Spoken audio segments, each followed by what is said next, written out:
এখানে তো বাচ্চাদের জন্য আমি চকলেট নিয়ে এসেছি। যে আসবে তাদেরকে আমি চকলেট দিব আজকে। এই তো শিবাম, তুমি এদিকে আসো, তাড়াতাড়ি আসো, তোমার চকলেট নিয়ে যাও। এই তো তোমার চকলেট। চিকু, তুমি এদিকে আসো, তাড়াতাড়ি আসো, তোমার চকলেট নিয়ে যাও। আরে চকলেট, আজকে তো আমরা মজা করে খাবো।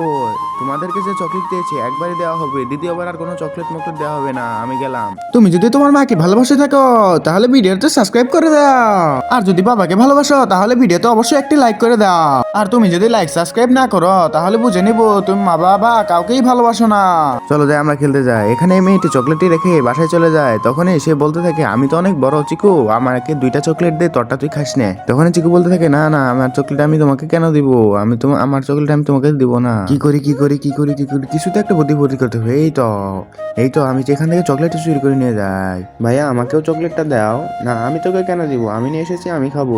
আচ্ছা ঠিক আছে, তুমি আমাকে না দিলে আমি মাকে বলে দিব। তখনই তার মা এখানে চলে আসে এবং দেখতে থাকে যে চকলেটটি আর নেই। তখনই তাকে এই চকলেটটি দিয়ে দেয়। আচ্ছা ঠিক আছে, তুমি আমার চকলেট খাচ্ছ, তোমাদের তো আজকে খবর আছে, তোমাদেরকে আর কখনো চকলেট দিব না। তখনই তার মধ্যে মা, তারা দেখেই তো দৌড় দিতে থাকে এবং তাদের মাও তাদের পিছনে দৌড় দিতে থাকে এবং তারা তো দৌড়ে পালিয়ে যায়।